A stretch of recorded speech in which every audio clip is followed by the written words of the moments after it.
Porque senão não vale a pena ser cristão. O cristão é o incansável lutador pela transformação e moção do reino. É o incansável, é o teimoso. Pedro Cavaldáliga diz, muita fé e teimosia. Muita fé e teimosia. Ele tem que acreditar na transformação, senão perde o sentido da cristão. E aí a pessoa pode achar essa ética, que é o ramo da filosofia, que é o estudo, né? Que é o ramo da filosofia, o estudo do caráter, o estudo do modo de ser, que é o estudo do comportamento do ser humano. A gente não pode achar que as pessoas não podem ser transformadas e ajudar a transformação das pessoas. Não, as pessoas podem sim mudar e nós podemos ajudar nisso. Nós devemos ajudar nisso. É nossa obrigação, é nosso mandamento amar ao próximo, amar ao outro. O amor une todas as religiões. É claro, não estou com a religião de nós, essa religião que eu mudei aqui é o fabrício, e essa religião prega o assassinato de todos os homens pobres. Essa religião é boa, muito. Mas as religiões que nós conhecemos, que aqui nós representamos, são essas que pregam o amor. As igrejas, as denominações, a tua paróquia, a tua comunidade, ela prega o amor. E esse amor que vai nos unir e fazer lutar para que essa ética se estabeleça. E aí a ética e a política é o estabelecimento de quê? De um comportamento que seja bom e justo. Quando nós olhamos para alguma coisa e já damos uma sentença, isso é. Eu queria pegar aqui um exemplo. Salomão é uma boa pessoa. Nós estabelecemos um padrão ético. As pessoas não devem roubar. Estabelecer um padrão ético. A honestidade é uma virtude. É um padrão ético. A nossa sociedade coloca isso como padrão ético. Tem muita desvia. Não pode roubar. Há muito desvio. Mas há um padrão nisso. Nós acreditamos que estamos aqui nisso. E a ética, ela serve também para estabelecer esses padrões. É bom. Porque para que servem as leis? Para impedir que a injustiça aconteça. E é bom que isso exista numa sociedade como a nossa, que ela precisa. O ideal é que a gente não precisasse de leis, mas infelizmente precisa. Isso não precisa então matarem, roubarem, fazer o que tiver que fazer, e não ter medo nenhum. Se hoje com leis, tudo bem que os mais ricos ficam sempre impunes na maioria das vezes, né?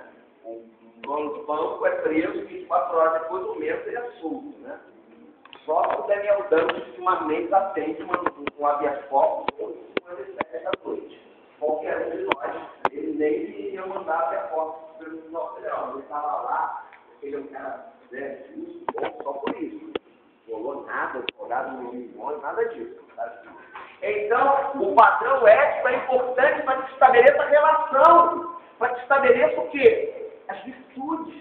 Para que o bem aconteça, para que a gente evite que o mal aconteça. É um comprometimento nosso mesmo. Os padrões éticos servem para nos comprometer com o bem e com a justiça. Nós precisamos de padrões éticos. Sabe, isso não deve fazer. Nesse momento eu não devo falar isso. Nessa hora eu não devo fazer essa coisa. Não é o momento. Não é desse jeito. Eu não posso chamar a atenção do outro sendo grosso com o outro. Isso é um padrão ético, isso é um comportamento. A ética nada mais é do que um padrão de comportamento, do que algo que nós estabelecemos como bom e como ruim, ou como algo que nós vamos estabelecer diante de uma situação. Acontece uma situação na nossa vida onde a gente tem que escolher uma coisa de bem e mal. Naquele momento a gente coloca a nossa cabeça no padrão ético para fazer aquilo daquela forma.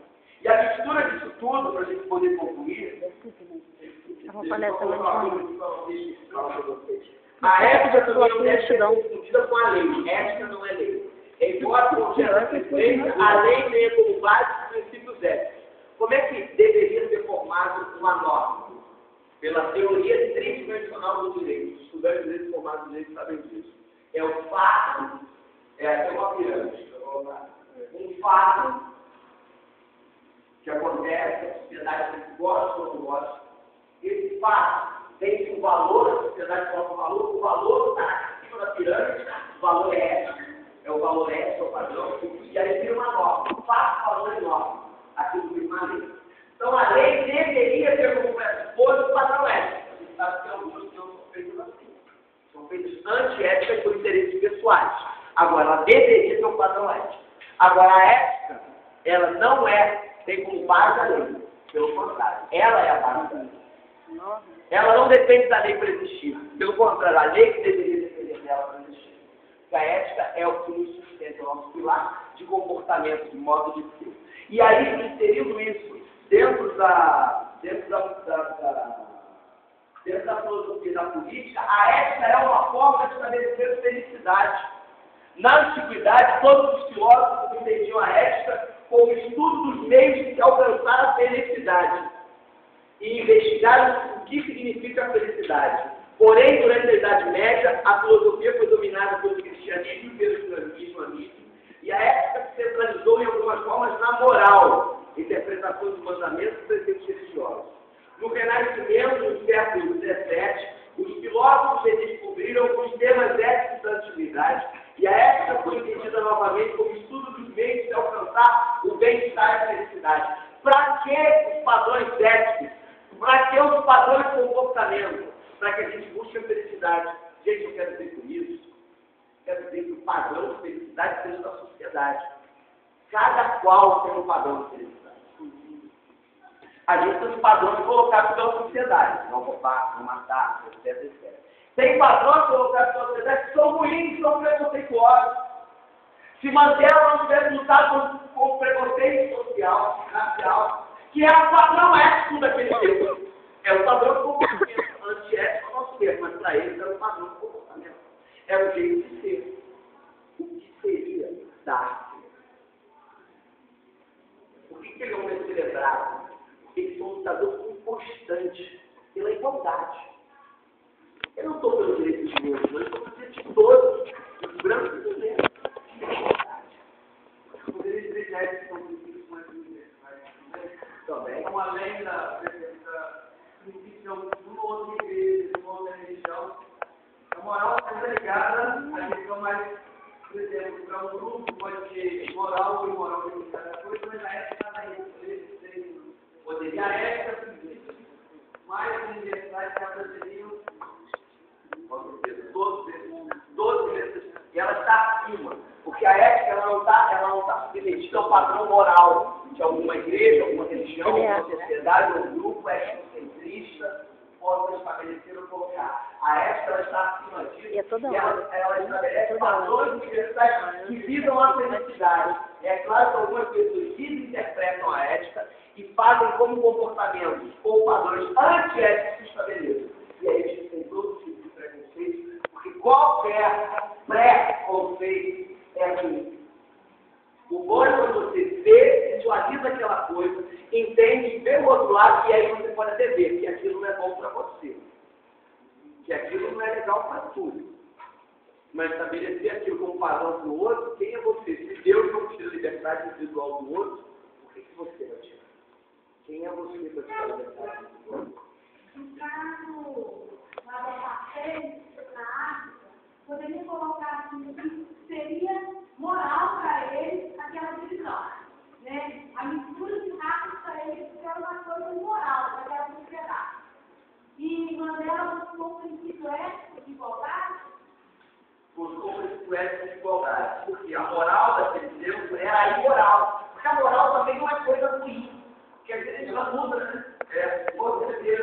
E as pessoas têm seus próprios interesses, um interesse econômico claro, um interesse de manutenção de poder claro, tem uma coisa por trás. Né? A escravidão, né?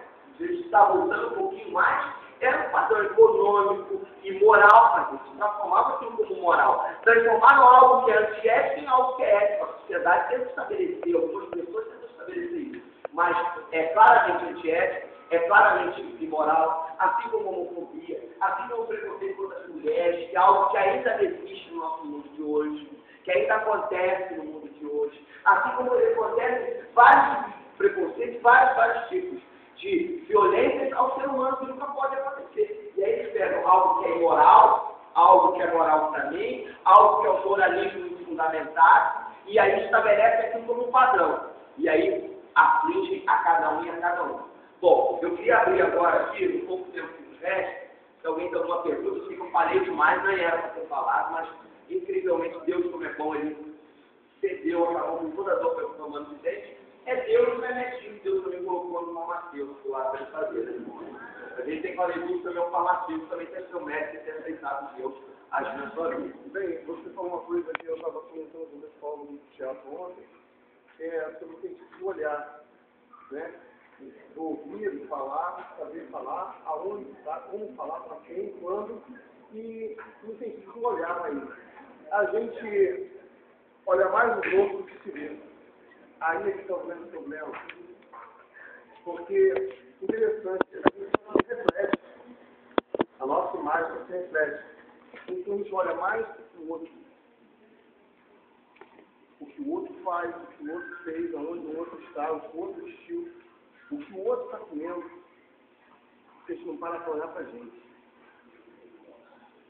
Esse grande olhar, de vez em quando, a gente tem que ter. Qual é o momento que a gente para para olhar para a gente? Quando vai vestir para ir para a festa? Né?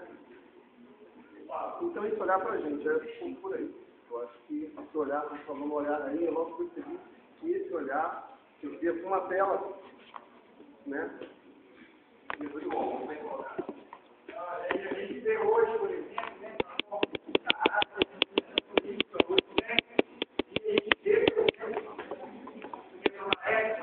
Criar projetos de da Xalinha e tal, sendo deputado e tentar barrar isso, né? Então, você vê como um cara no maluco, por exemplo, falar assim, chegava assim, eu tenho a maior bichazinha do Brasil.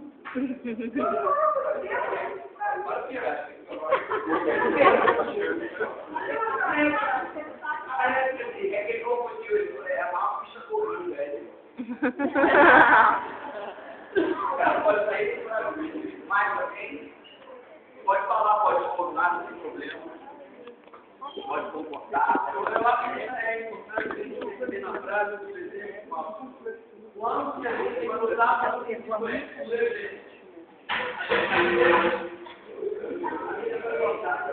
questão, por exemplo, de uma treinamento de mulheres. Tem caso agora, por exemplo, ainda leis antigas que estão assumindo hoje em relação às mulheres e outros mais, né? Quer dizer, onde é que a gente vai buscar argumentos para lutar por determinadas questões culturais? Quando elas têm determinados direitos, então, estão na base. Por exemplo, a vida seria a base do direito ético, seria direito à vida. Ah, sem bateria, vou te dar outra pilha. Então, por exemplo, tem determinadas leis que não são éticas. É legal, mas ainda não é ético.